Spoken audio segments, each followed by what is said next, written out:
لو أنزلنا هذا القرآن على جبل لرأيته خاشعا متصدعا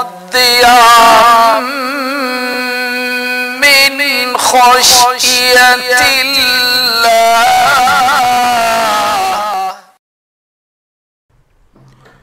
السلام علیکم ورحمۃ اللہ وبرکاتہ۔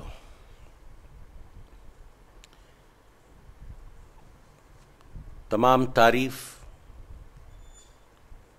اس ذات اقدس کے لیے سزاوار ہے جس نے جمیع کائنات عوالم کو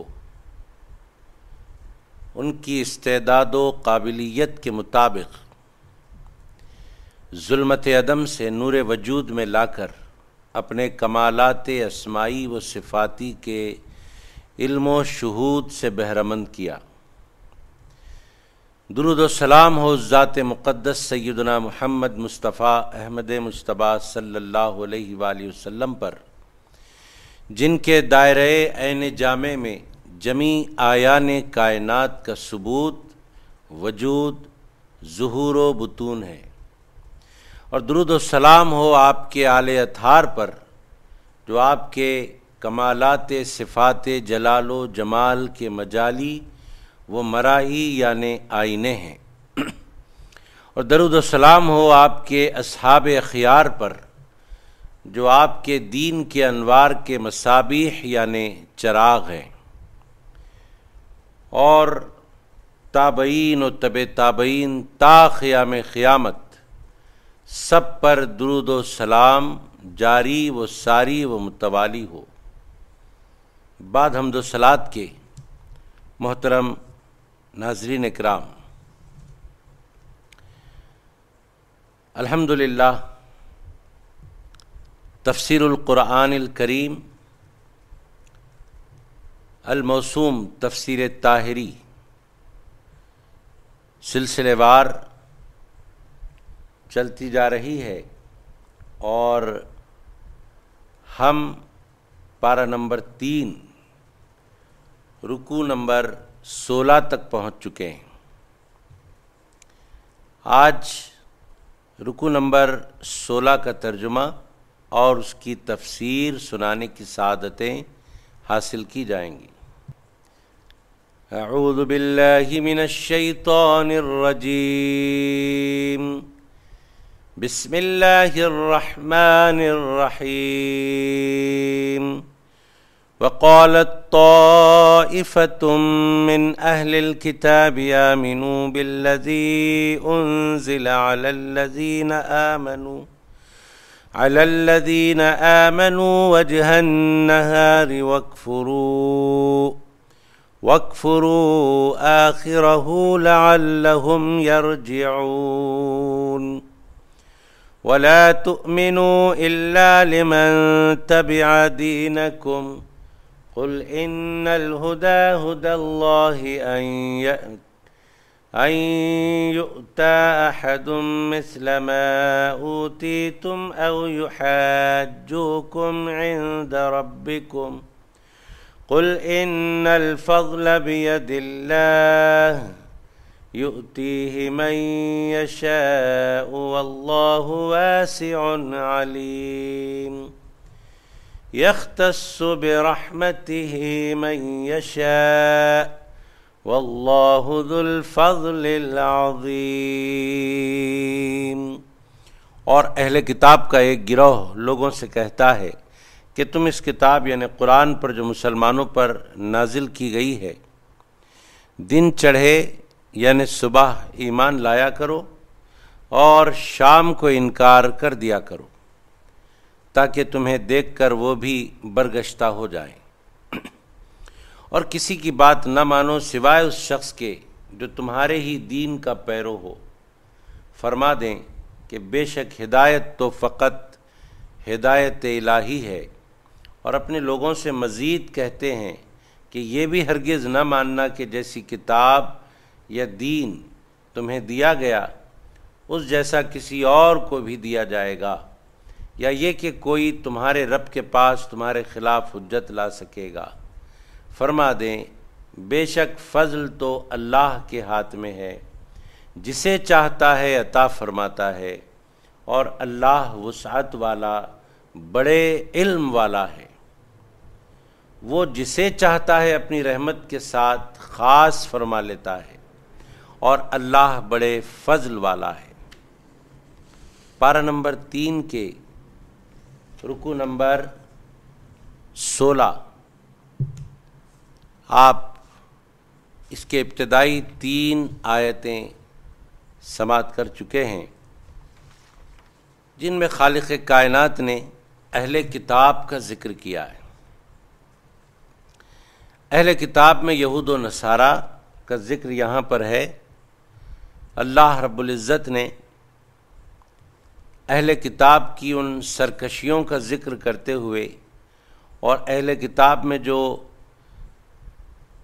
بااثر لوگ تھے، ان بااثر لوگوں کے بہکاوے میں جو اہل کتاب کی قوم آ چکی تھی، اس کا ذکر فرماتا ہے۔ اس کے شان نزول کے بارے میں آیا کہ علماء یہود کے 12 اشخاص نے باہمی مشورے کے بعد لوگوں سے کہا کہ حضور علیہ السلام پر صبح کو ایمان لے آؤ اور شام کو مرتد ہو جاؤ۔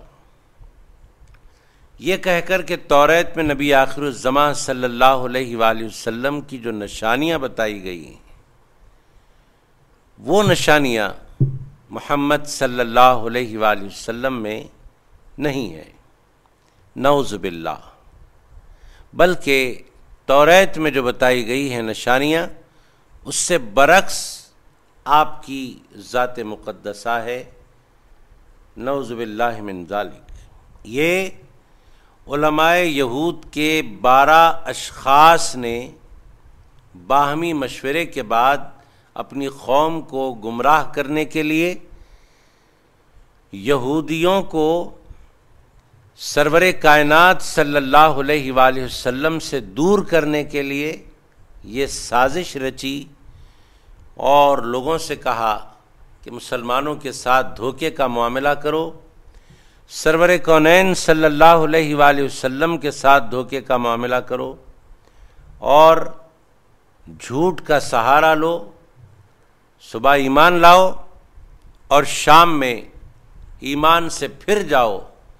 اگر پوچھا جائے کہ تم تو ایمان لا چکے تھے، پھر سے ایمان سے کیوں پھر گئے، کیوں مرتد ہو گئے، تو اس کا جواب یوں دو کہ توریت میں نبی آخر الزماں صلی اللہ علیہ وآلہ وسلم کی جو نشانیاں ہم کو بتائی گئی ہیں، وہ نشانیاں ان کے اندر نہیں پائی جاتی، اس لیے ہم اسلام سے نکل چکے ہیں۔ یہی وجہ ہے ہماری اسلام سے پھر جانے کی۔ اس طرح ان 12 اشخاص نے باہمی مشورے کے بعد اپنی قوم کو یہ بتایا کہ سرور کائنات علیہ السلام اور اہل اسلام کے ساتھ اس طرح کا معاملہ کرو، اس طرح کی دھوکے بازی کرو۔ یہ مکر اس لیے علماء یہود نے چلا کہ ایمان والے شکوک و شبہات کا شکار ہو جائیں۔ علماء یہود کے یہ مکر چلنے کے پیچھے مقصد ایک ہی تھا کہ ان یہودیوں کے داخل اسلام ہو کر پھر سے خارج اسلام ہو جانے میں ان لوگوں کو یہ فائدہ نظر آیا کہ جو اہل اسلام ہیں، جو آقا دو جہاں صلی اللہ علیہ وآلہ وسلم پر ایمان لا چکے ہیں، ان کے پائے استقامت میں زلزلہ پیدا ہو جائے، اور جو مسلمان خوش عقیدہ ہیں، بھولے بھالے مسلمان ہیں، ان کے اندر بے کلی اور بے چینی کی کیفیت آ جائے، ان کے اندر ایک غیر بھروسے کی کیفیت آ جائے، ان کے پائے استقامت اکھڑ جائیں۔ محض مسلمانوں کو راہ اسلام سے ہٹانے کی یہ سازش تھی، جو علماء یہود نے چل کر یہ سمجھا کہ مسلمان ہماری اس چال سے برگشتہ ہو جائیں گے، مسلمانوں کے اندر ہماری اس چال کے چلنے سے پھوٹ پڑ جائے گی اور وہ اسلام کو چھوڑ بیٹھیں گے، لیکن اللہ تبارک و تعالیٰ نے یہودیوں کے اور علماء یہود کے اس منصوبے کو ناکام بنا دیا۔ اہل یہود سازش کے تحت داخل اسلام ہوتے اور خارج اسلام ہوتے، صبح اسلام میں داخل ہو جاتے اور شام میں خارج ہو جاتے۔ ان کے اس طرز عمل سے اہل اسلام پر کوئی اثر نہیں ہوا۔ کوئی مسلمان یہودیوں کے اس طرز عمل سے اسلام کو چھوڑنے کی ہرگز کوئی ایسی کیفیت اپنے اندر نہیں پائی، کیونکہ اللہ رب العزت مسلمانوں کا مددگار تھا۔ آج بھی اہل اسلام کا اللہ مددگار ہے، تا قیام قیامت اللہ تبارک و تعالی اہل اسلام کا مددگار رہے گا۔ غیبی امداد اہل اسلام کے ساتھ اللہ کی ضرور رہے گی۔ اہل یہود کی ان سازشوں کا ذرہ برابر اثر اہل اسلام پر نہیں ہوا، کوئی بھی اسلام سے ہٹنے کی بات نہیں کرتے تھے اور سب اسلام پر گامزن تھے اور پوری ثبات خدمی کے ساتھ اسلام پر عمل پیرا تھے۔ یہود کی مخالفت جو اسلام کے اور سرور کائنات علیہ الصلاۃ والسلام کے خلاف ہے، ابتدا سے اہل یہود اسلام کے بھی خلاف ہیں اور آقا دو جہاں صلی اللہ علیہ وآلہ وسلم کی ذات مقدسہ کے بھی خلاف ہیں، اور ان کی مخالفت کی وجہ صرف اور صرف ان کے دلوں کی حسد ہے۔ یہود کو حسد نے یہاں تک پہنچا دیا کہ آقا دو جہاں علیہ الصلاۃ والسلام کے خلاف وہ کمر بستہ ہوئے اور تمام تر کوششیں کر ڈالیں حضور صلی اللہ علیہ وآلہ وسلم کے مشن کے خلاف، حضور صلی اللہ علیہ وآلہ وسلم کی ذات گرامی کے خلاف، حضور صلی اللہ علیہ وآلہ وسلم کی عظمت و بزرگی کے خلاف، لیکن اللہ تبارک و تعالیٰ کو ہرگز یہ منظور نہیں کہ اہل یہود کے ذریعے آقا دو جہاں صلی اللہ علیہ وآلہ وسلم کی شان و عظمت کو نعوذ باللہ گھٹا دیا جائے، بلکہ اللہ تبارک و تعالیٰ نے ہر موڑ پر، ہر موقع پر یہودیوں کو شکست خوردہ بنایا اور اہل یہود کو ہر جگہ رسوائی اٹھانی پڑی، اور آخرت میں تو انہیں بڑی رسوائی کا سامنا کرنا ہوگا، محض اس وجہ سے کہ وہ سرور کائنات صلی اللہ علیہ وآلہ وسلم کی مخالفت میں اپنی زندگی کو گزارا کرتے ہیں۔ اللہ تبارک و تعالیٰ نے یہودیوں کی تمام تر سازشوں کو بیکار کر کے رکھ دیا، کیونکہ ان کی بنیاد مخالفت کی حسد پر ہے۔ انہیں سرور کائنات علیہ الصلاۃ والسلام سے حسد ہے، اور حسد بہت بڑی بلا کا نام ہے، حسد بہت بری بلا کا نام ہے۔ اللہ تبارک و تعالی ہمیں ہر قسم کی حسد سے محفوظ رکھے۔ حضور علیہ الصلاۃ والسلام نے ارشاد فرمایا کہ 3 چیزیں ہر گناہ کی جڑ ہیں، گناہوں کی جڑ ہیں 3 چیزیں، ان سے ڈرو، ان سے بچو۔ آقا دو جہاں صلی اللہ علیہ وآلہ وسلم نے 3 چیزوں سے بچنے کا، 3 چیزوں سے ڈرنے کا حکم دیا، اس کے قریب جانے سے منع فرمایا۔ وہ 3 چیزیں کون سی ہیں جو گناہوں کی جڑ فرمایا گیا؟ یعنی سارے گناہ وہیں سے جنم لیتے ہیں، سارے گناہ وہیں سے پنپتے ہیں، اور سارے گناہوں کا آغاز و ابتدا وہیں سے ہوتی ہے۔ حضور صلی اللہ علیہ وآلہ وسلم نے ارشاد فرمایا، ان 3 باتوں میں سے پہلی بات ہے اپنے آپ کو تکبر سے بچانا۔ تکبر بڑی بلا کا نام ہے۔ آقا علیہ الصلوۃ والسلام نے فرمایا گناہوں کی 3 جڑیں ہیں، ان 3 جڑوں سے ڈرو، یعنی بچو۔ ان 3 جڑوں میں سے ایک جڑ کا نام ہے تکبر۔ سرور کائنات صلی اللہ علیہ وآلہ وسلم نے فرمایا کہ تکبر سے اپنے آپ کو بچاؤ۔ اسی تکبر نے ہی تو ابلیس کو حضرت آدم کے سجدے سے محروم رکھا۔ ابلیس کے اندر تکبر تھا جو حضرت آدم علیہ السلام کے آگے تعظیماً جھکنے سے روک رہا تھا۔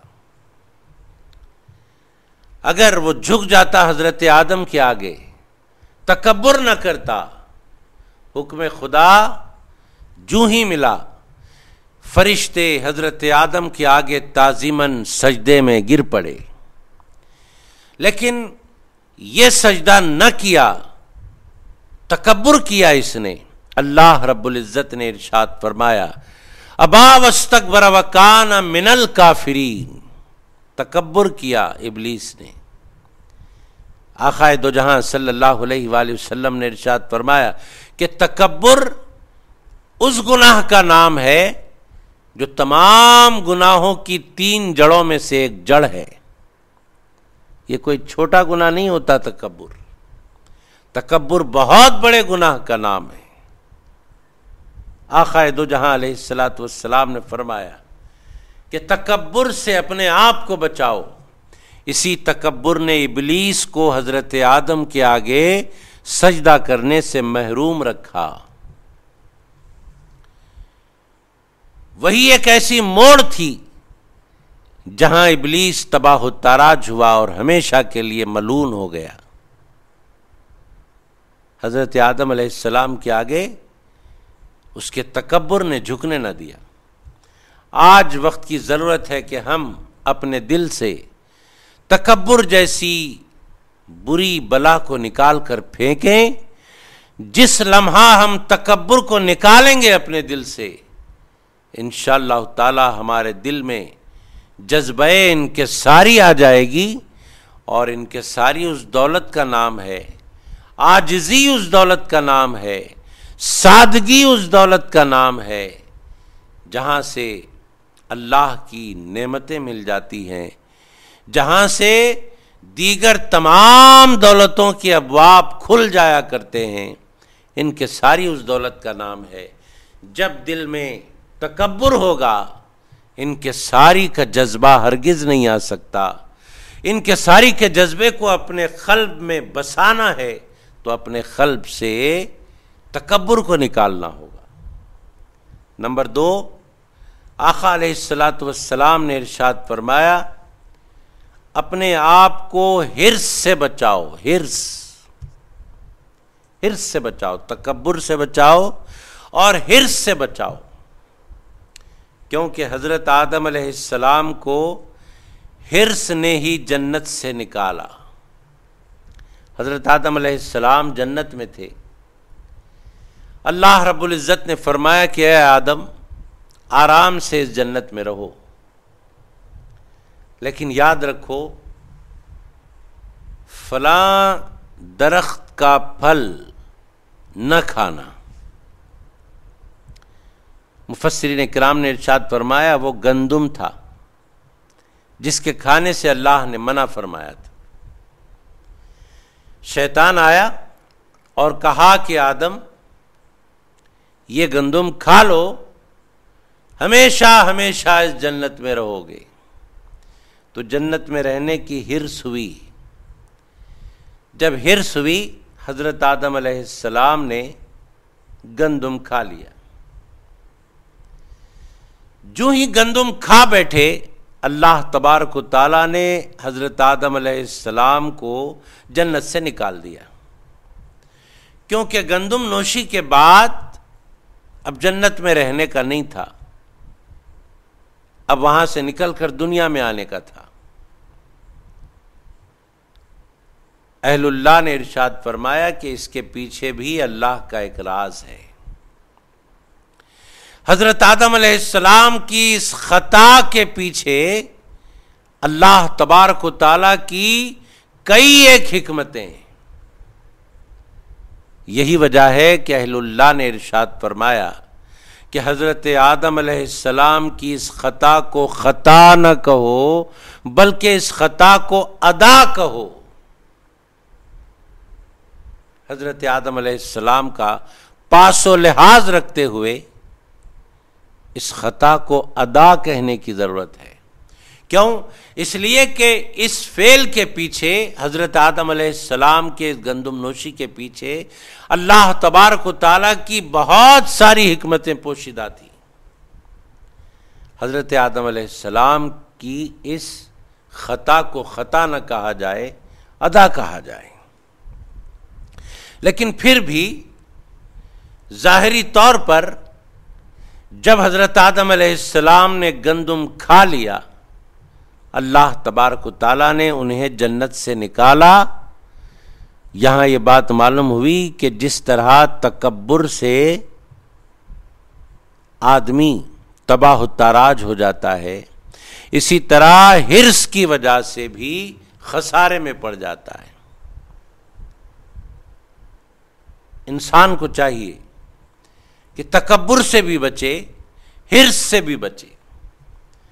سرور کونین صلی اللہ علیہ وآلہ وسلم نے ارشاد فرمایا، نمبر 3 بات ہے کہ اپنے آپ کو حسد سے بچاؤ، تکبر سے بچاؤ، حرص سے بچاؤ، حسد سے بچاؤ. اور یہ تینوں بھی دل کے اندر رہتی ہیں. تکبر بھی دل میں رہتا ہے، یہ برائیاں دل کے اندر رہتی ہیں. تکبر بھی دل میں، حرص بھی دل میں، اور حسد بھی دل میں.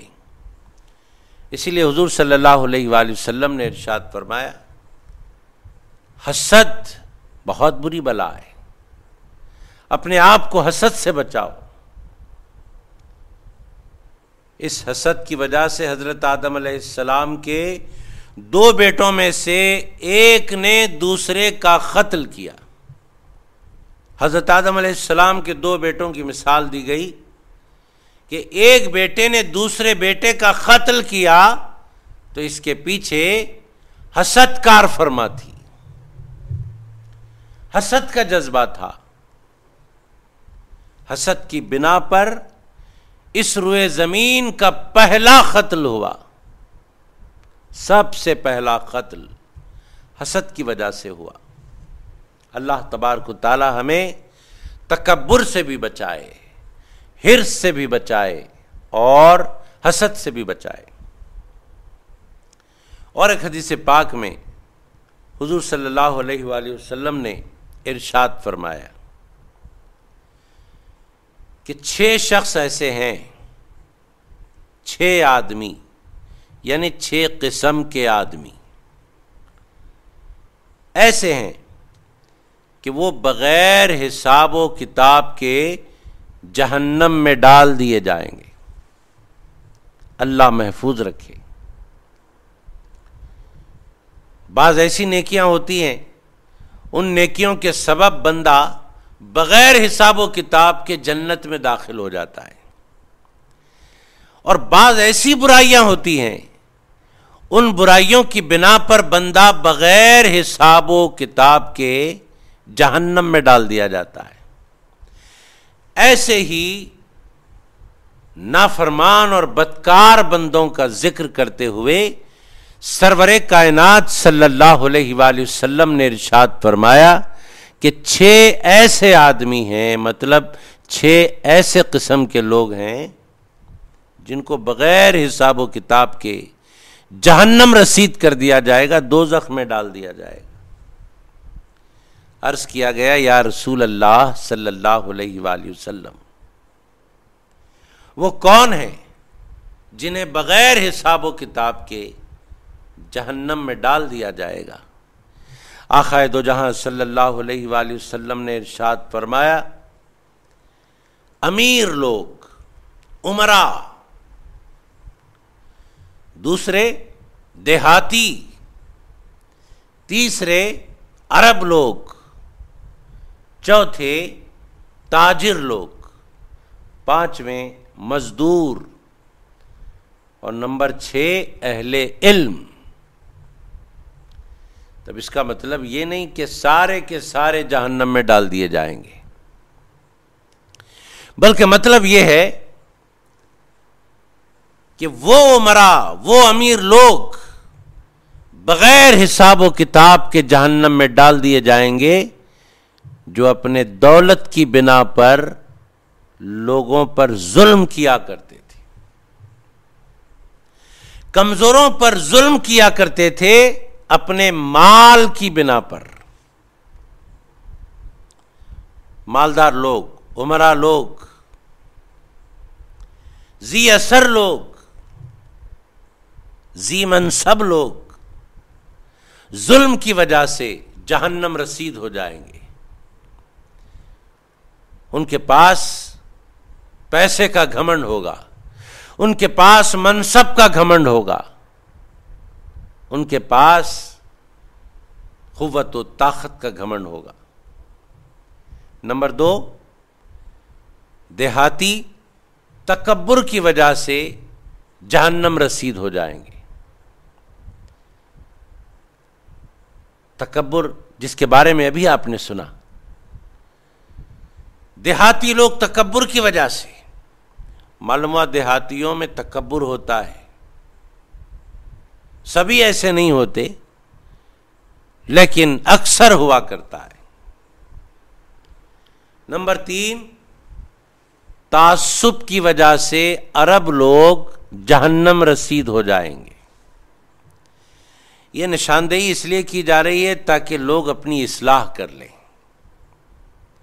مثلا امیر لوگ ظلم سے اپنے آپ کو بچائیں، یہ تفصیل اسی لیے بیان کی جا رہی ہے۔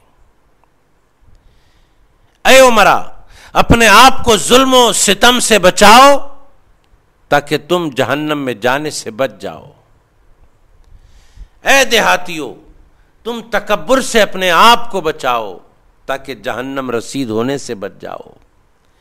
اے عرب لوگ، تم تعصب کرنے سے بچ جاؤ تاکہ جہنم رسید ہونے سے بچ جاؤ۔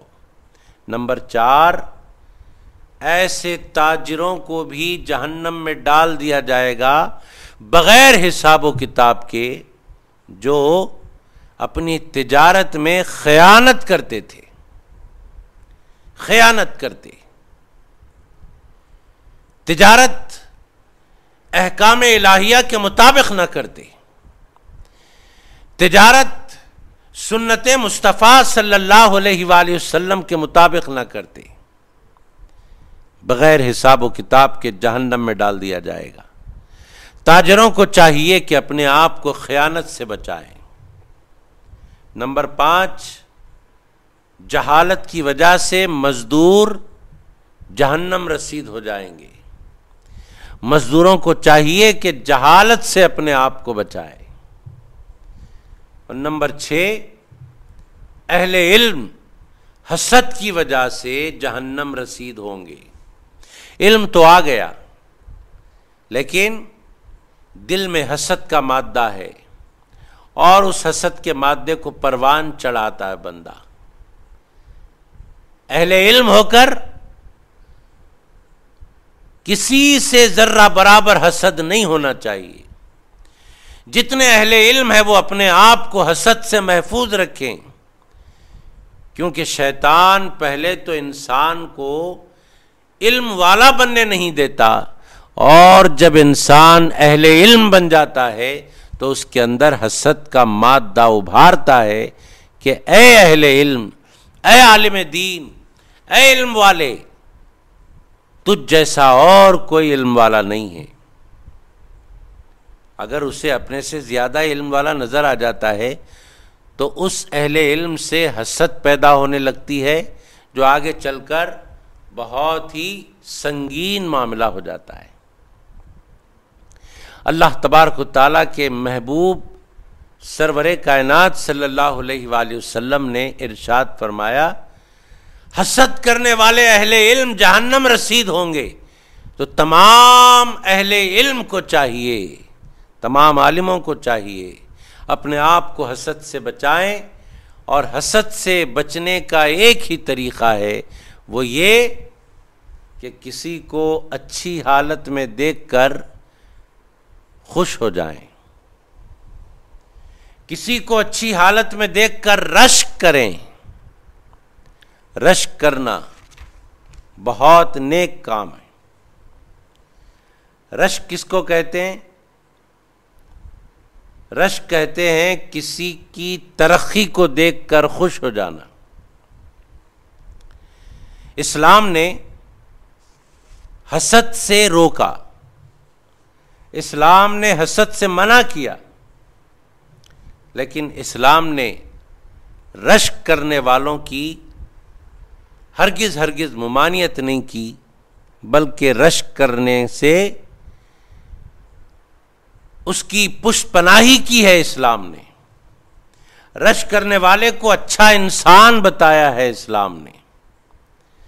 حسد اور رشک میں فرق یہ ہے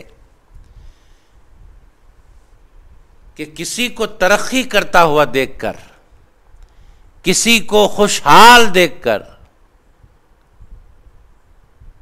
اس سے جلنا اور اس کا نقصان چاہنا، اسے روک کر خود آگے بڑھنے کی کوشش کرنا، یہ حسد ہے۔ اور رشک کس کو بولیں گے؟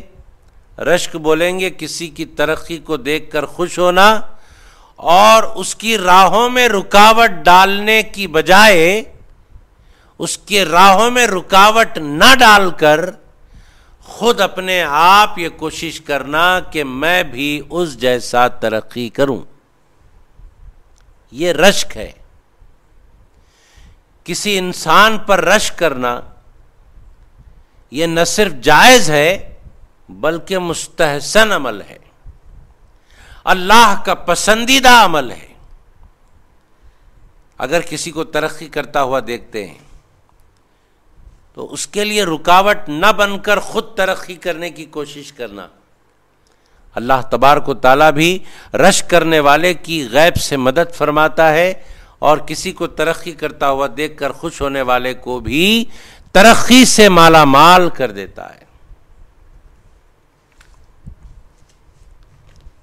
ناظرین، یہاں ایک چھوٹا سا واقعہ میں آپ کو سناتا ہوں، اور یہ واقعہ حضرت اسمعی رحمۃ اللہ علیہ کا۔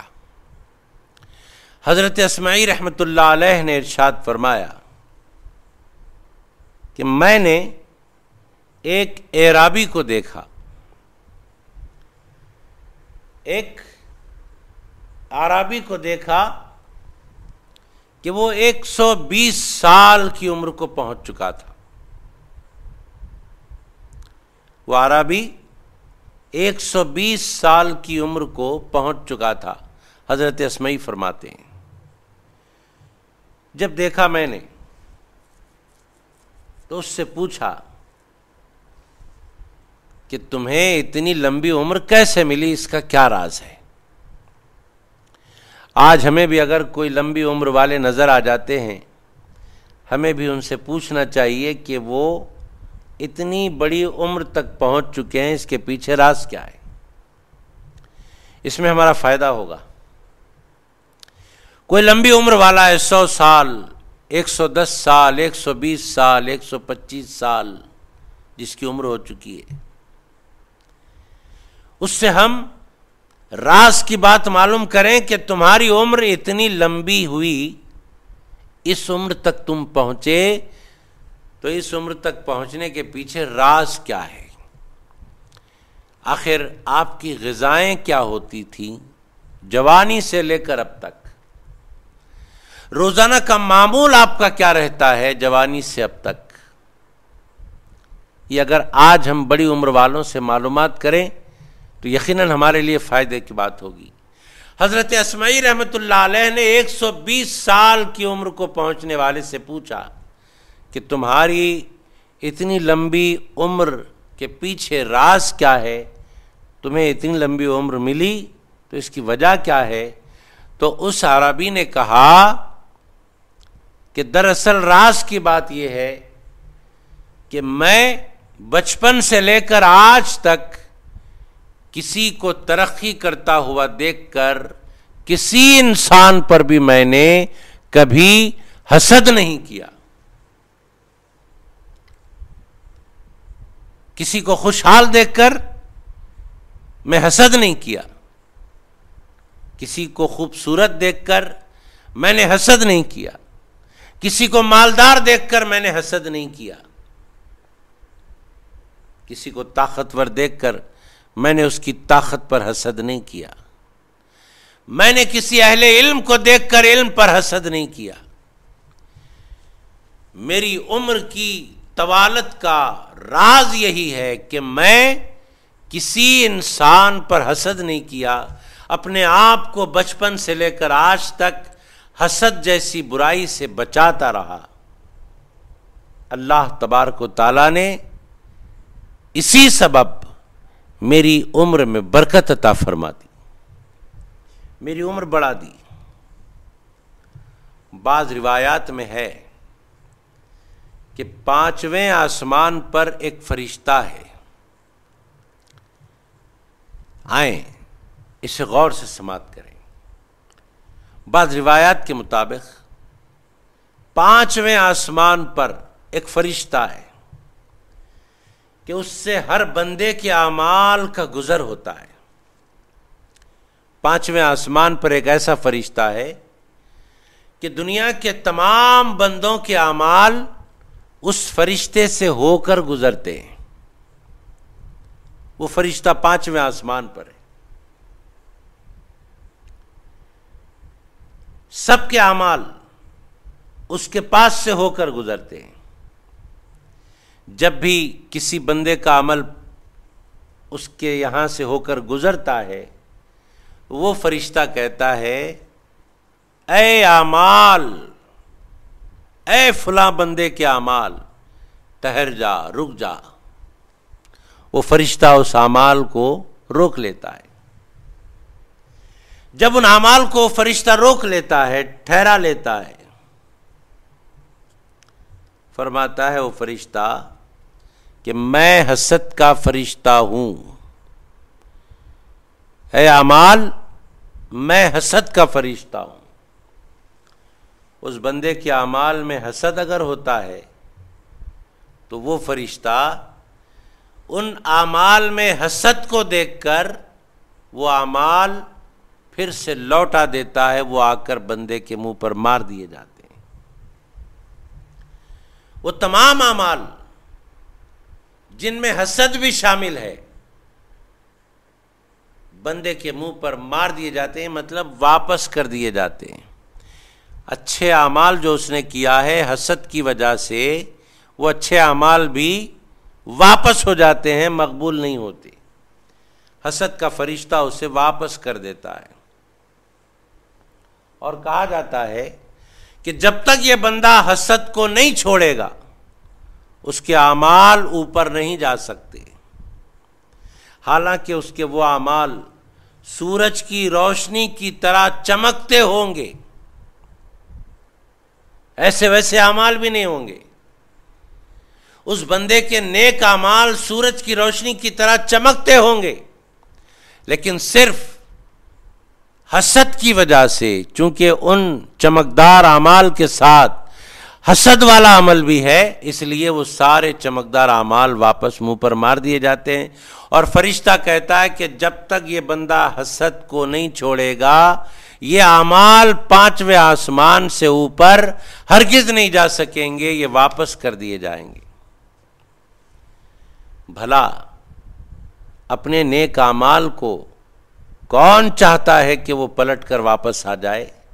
جب نہیں چاہتا ہے کوئی تو پھر حسد جیسی برائی سے ہر انسان کو بچنا ہوگا، حسد جیسی برائی سے ہر انسان کو بچنا ہوگا۔ اب رہے حسد کے اعمال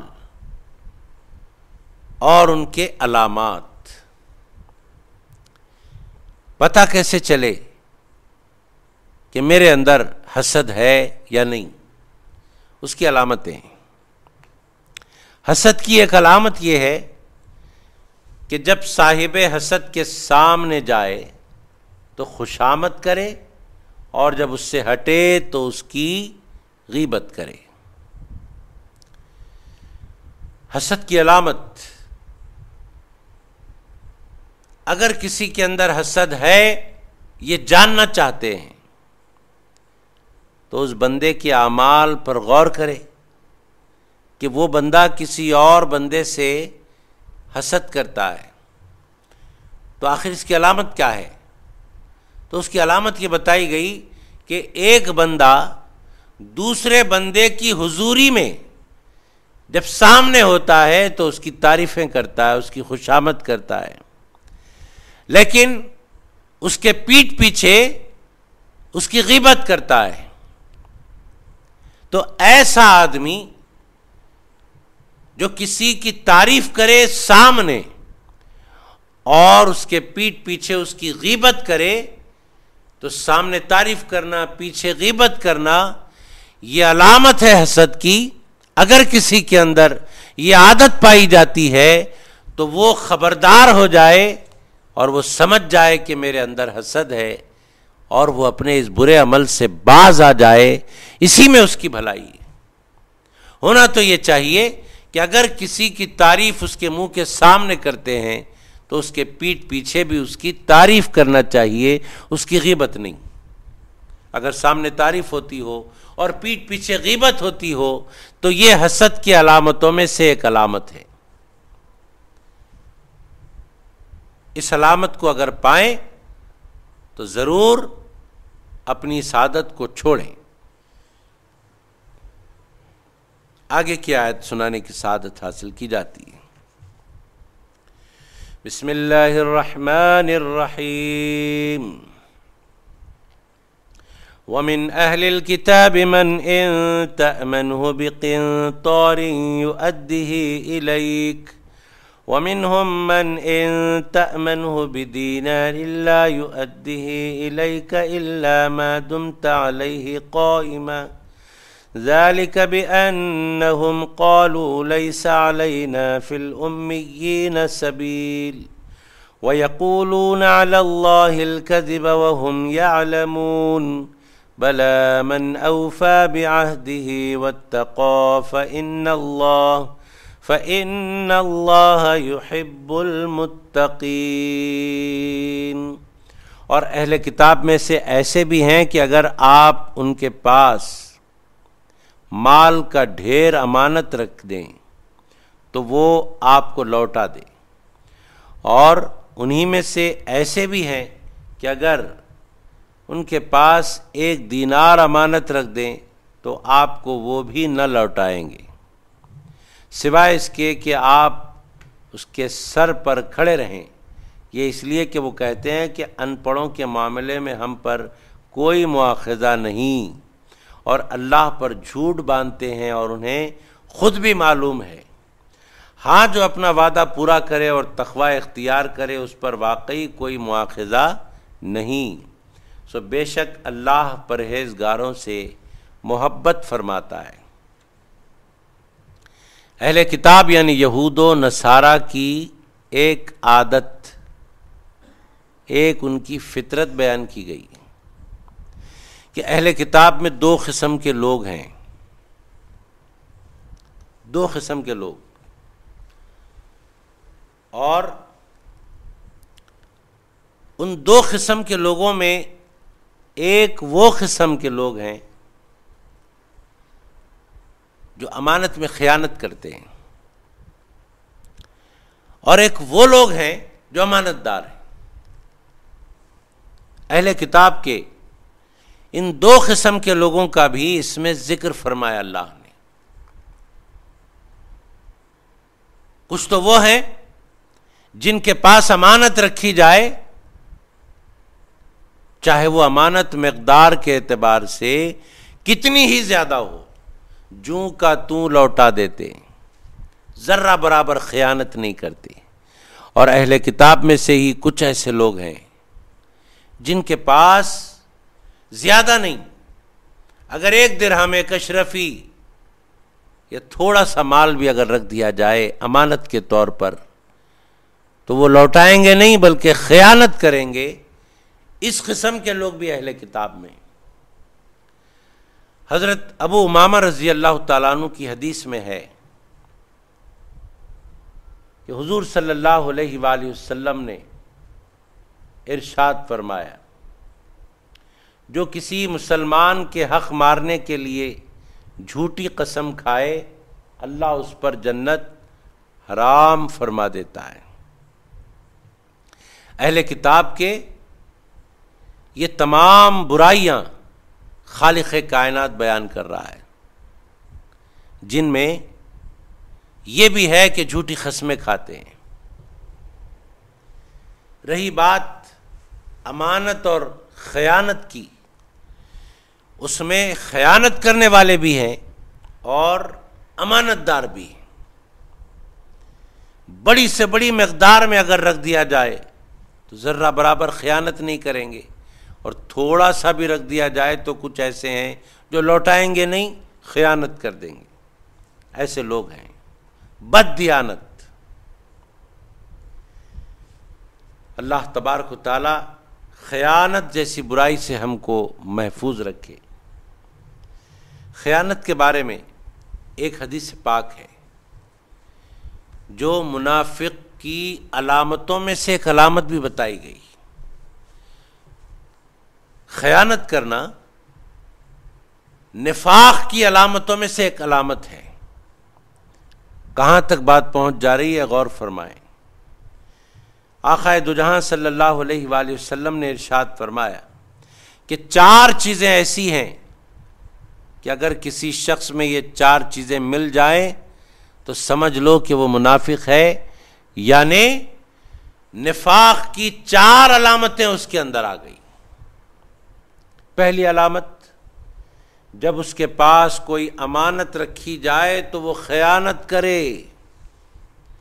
اہل کتاب میں یہ برائی تھی کہ وہ خیانت کرتے تھے، اور یہی برائی نفاق کے ان 4 علامتوں میں سے ایک علامت ہے جس کے پائے جانے پر آقا علیہ الصلاۃ والسلام نے فرمایا کہ یقین کر لو کہ وہ منافق ہے۔ یوں تو اور بھی بہت ساری علامتیں ہیں نفاق کی، لیکن ان 4 علامتوں کو یہاں بیان کیا گیا ہے۔ نمبر 1، جب امانت رکھی جائے تو خیانت کرے، اور جب کبھی بات کرے تو بات میں جھوٹ بولے۔ جیسے کہ ابھی آپ نے سنا کہ جھوٹی قسمیں کھانے والے، غیر ضروری جھوٹی قسم کھانا، اور مسلمان کا حق مارنے کے لیے اگر جھوٹی قسم کھائی جاتی ہے، رسول پاک صلی اللہ علیہ وآلہ وسلم نے فرمایا کہ پھر اس پر جنت حرام کر دی جاتی ہے، جنت میں وہ داخل نہیں ہوگا۔ تو منافق کے 4 علامتوں میں سے ایک علامت وہ ہے کہ رکھی جائے امانت تو خیانت کرے۔ نمبر 2، جب بات کرے تو جھوٹ بولے۔ نمبر 3، جب وعدہ کرے تو دھوکہ دے، یعنی وعدہ وفا نہ کرے۔ یہ تیسری علامت ہے منافق کی۔ اور نمبر 4، جب جھگڑا کرے تو گالی گلوچ کرے۔ جھگڑے کے وقت میں گالی گلوچ بکنا یہ بھی منافقوں کی علامتوں میں سے ایک علامت ہے، یہ بھی نفاق کی ایک علامت ہے۔ اللہ تبارک و تعالی ہمیں ان چاروں برائیوں سے محفوظ رکھے اور ہمارے ظاہر و باطن کو خالق کائنات پاکیزہ بنائے۔ بسم اللہ الرحمن الرحیم۔ ان الذين يشترون بعهد الله وأيمانهم ثمنا قليلا أولئك لا خلاق لهم في الآخرة ولا يكلمهم الله ولا ينظر إليهم يوم القيامة ولا يزكيهم ولهم عذاب أليم۔ بے شک جو لوگ اللہ کے عہد اور اپنی قسموں کا تھوڑی سی قیمت کے عوض سودا کر دیتے ہیں، یہی وہ لوگ ہیں جن کے لیے آخرت میں کوئی حصہ نہیں، اور نہ قیامت کے دن اللہ ان سے کلام فرمائے گا اور نہ ہی ان کی طرف نگاہ فرمائے گا اور نہ انہیں پاکیزگی دے گا، اور ان کے لیے دردناک عذاب ہوگا۔ اللہ تبارک و تعالیٰ نے اس آیت میں عہد کو توڑنے والے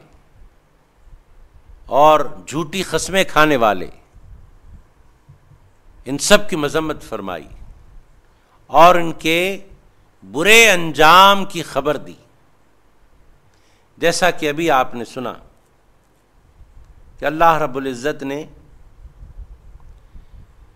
جھوٹی قسم کھانے والوں پر، جو ایک مسلمان کا حق مارنے کے لیے ہوتی ہے، جھوٹی قسم کھانے والے پر جنت حرام فرما دیتا ہے۔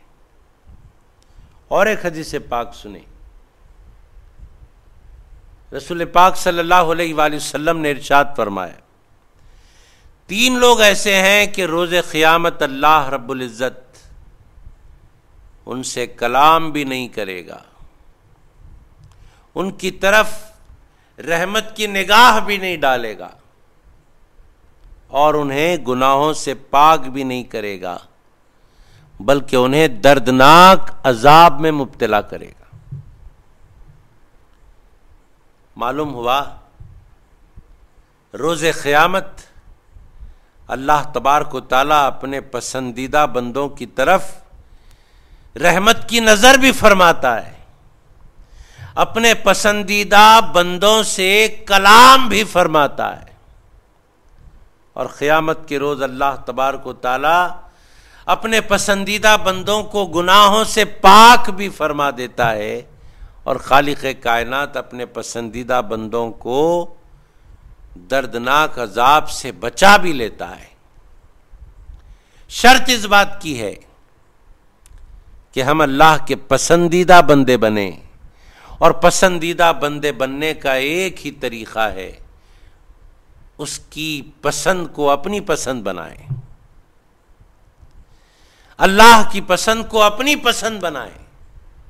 وہ جن باتوں کو پسند فرماتا ہے ہم بھی ان باتوں کو پسند کریں، وہ جن باتوں کو ناپسند کرتا ہے ہم بھی ان باتوں سے دور رہیں، ہم بھی ان باتوں کو ناپسند کریں۔ اس کے بعد حضور صلی اللہ علیہ وآلہ وسلم نے یہ آیت مبارکہ پڑھی، اور ایک بار نہیں، 3 بار سرکار نے اس آیت کو پڑھا۔ حضرت ابو ذر رضی اللہ تعالیٰ عنہ راوی نے عرض کیا، سرکار وہ کون لوگ ہیں؟ حضور علیہ السلام نے ارشاد فرمایا، یہ وہ لوگ ہیں جو اپنے ازار یعنی پاجامے کو ٹخنوں سے نیچے لٹکاتے، ان کے اندر تکبر ہوتا ہے، ایک دوسرے کسی پر احسان کر کے احسان جتاتے ہیں۔ یہ برائیاں بیان ہو رہی ہیں، یہ کیسی برائیاں ہیں؟ یہ اتنی بڑی برائیاں ہیں کہ ان برائیوں کے سبب روز قیامت اللہ تبارک و تعالی ایسے برے لوگوں کو نہ رحمت کی نظر ڈالے گا، ایسے برے لوگوں سے نہ کلام کرے گا، ایسے برے لوگوں کے نہ گناہ معاف کرے گا، بلکہ انہیں دردناک عذاب دے گا۔ وہ کون برے لوگ ہیں؟ حضرت ابو ذر رضی اللہ عنہ نے عرض کیا کہ سرکار وہ ہیں کون؟ یہ پوچھا اس لیے تاکہ آقا علیہ الصلاۃ والسلام فرما دیں کہ فلاں فلاں برے کام کرنے والے۔ جب سرکار فرما دے تو امت ان برائیوں سے اپنے آپ کو بچائے اور اللہ رب العزت کی نگاہ رحمت کی سزاوار ہو جائے، نگاہ رحمت کے مستحق ہو جائے۔ آقا علیہ الصلاۃ والسلام نے ان برائیوں کا ذکر بھی فرما دیا کہ ازار کو اپنے ٹخنوں سے نیچے لٹکانے والے، نمبر 2 احسان جتانے والے، اور نمبر 3 تجارتی مال کو جھوٹی قسم سے رواج دینے والے، جھوٹی قسمیں کھا کھا کر اپنا تجارت کا مال بیچنے والے۔ یہ 3 قسم کے لوگ ہیں، قیامت کے روز اللہ تبارک و تعالیٰ کی نگاہ رحمت سے یہ محروم رہیں گے۔ آئیے آج کے دن عہد کریں، اگر ہم تاجر ہیں تو اپنی تجارت کے مال کو بیچنے کے لیے، اپنا تجارتی مال فروخت کرنے کے لیے ہرگز جھوٹی قسم نہ کھائیں۔ اگر ہم کسی پر احسان کرنے والے ہیں تو احسان کرنے کے بعد احسان نہ جتائیں۔ اگر ہم لباس پہننے کا سلیقہ رکھتے ہیں تو ہم اپنے لباس کو ٹخنوں کے نیچے نہ لے جائیں۔ آج ہمیں عہد کرنا ہے، اللہ تبارک و تعالیٰ کو راضی کرنے کے لیے ہر وہ کوشش کر گزرنا ہے جس سے اللہ تبارک و تعالیٰ راضی ہو جاتا ہے۔ پارہ نمبر 3 رکوع نمبر 16 اختتام کی طرف جا رہا ہے۔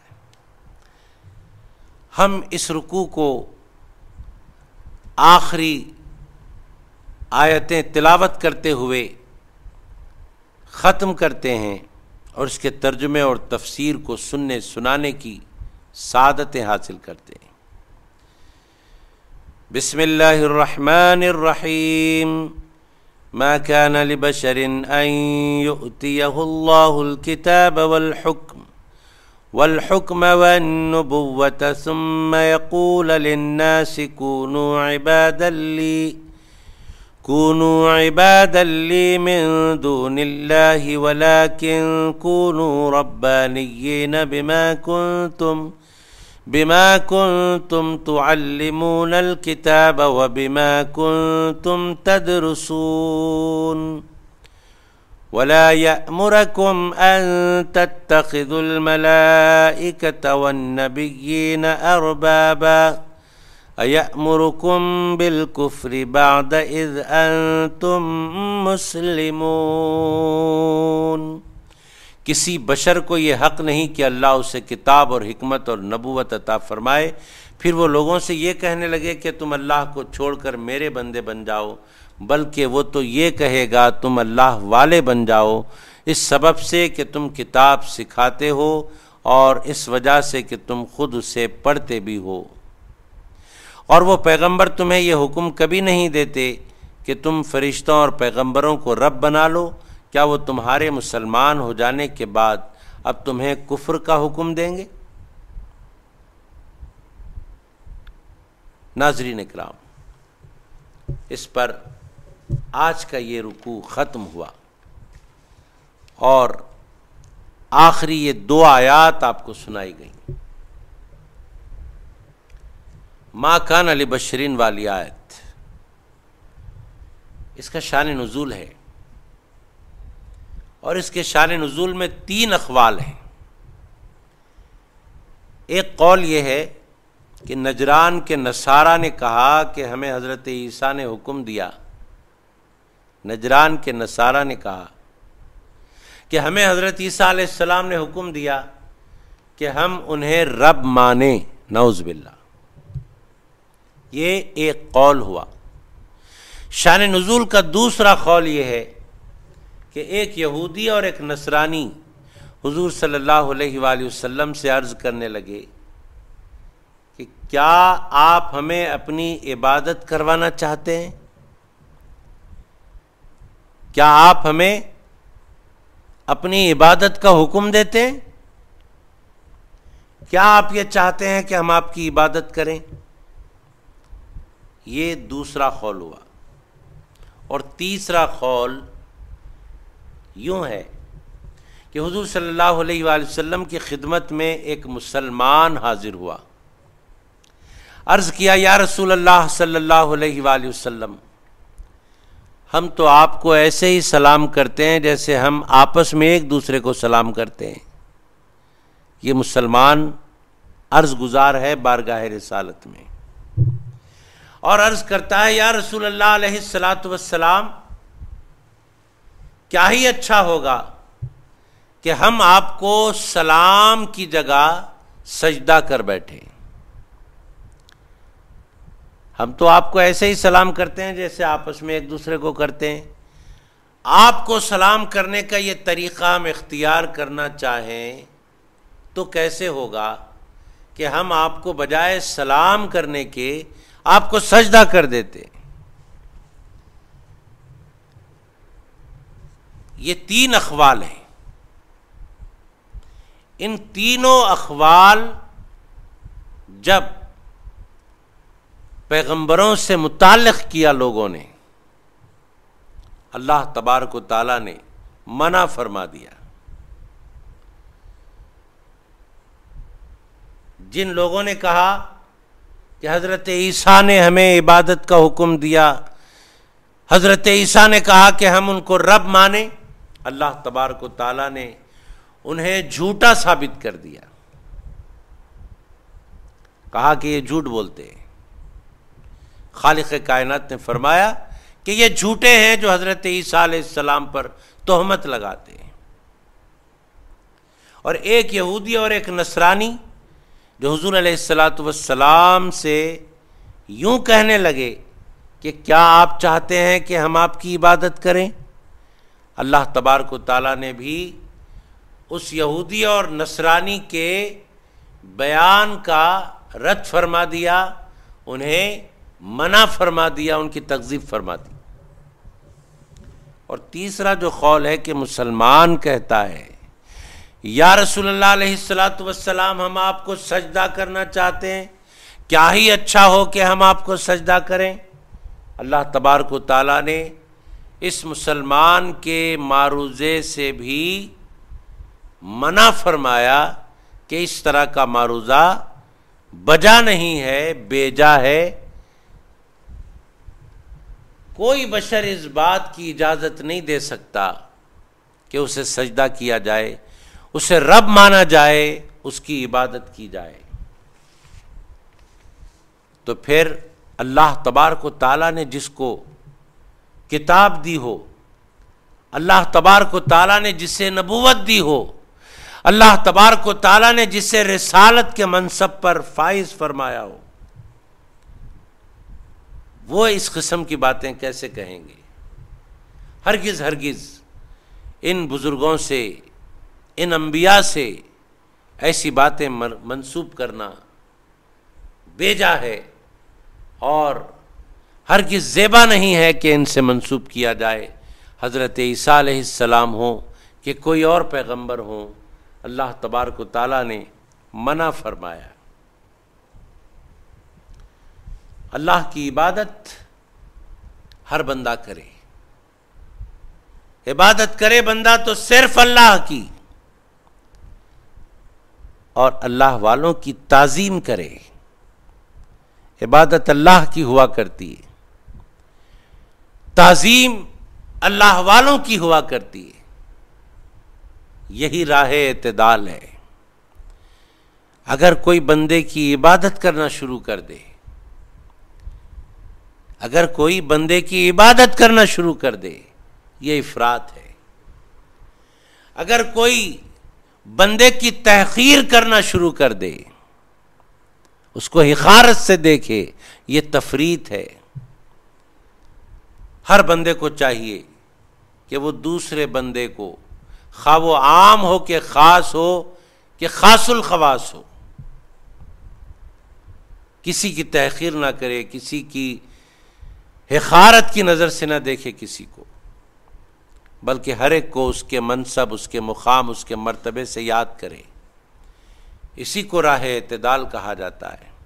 اللہ تبارک و تعالیٰ نے پارہ نمبر 3 کے رکوع نمبر 16 کے اواخر میں ارشاد فرمایا کہ عیسیٰ علیہ السلام سے جو باتیں منسوب کی جاتی ہیں وہ غلط ہیں۔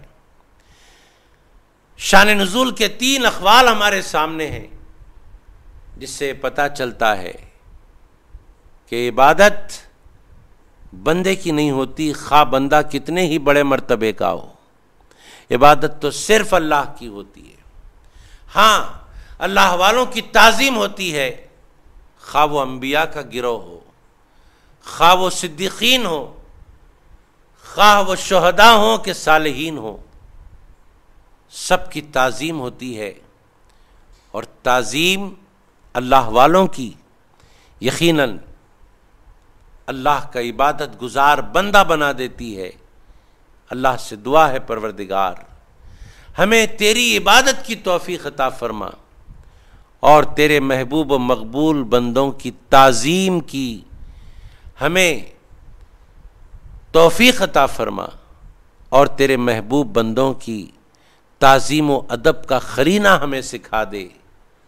اے اللہ، قرآن کریم کو سمجھنے اور اس پر عمل پیرا ہونے کی توفیق عطا فرما۔ صدق اللہ المولانا العظیم وصدق رسولہ النبی الامین الکریم، ونحن علی ذلک لمن الشاہدین والشاکرین، وصلی اللہ تعالی علی خیر خلقہ ونور عرشہ سیدنا محمد وعلی آلہ واصحابہ اجمعین۔ سبحان ربک رب العزت عما یصفون وسلام علی المرسلین والحمد للہ رب العالمین۔ لو أنزلنا هذا القرآن على جبل لرأيته خاشعا متصدعا من خشية الله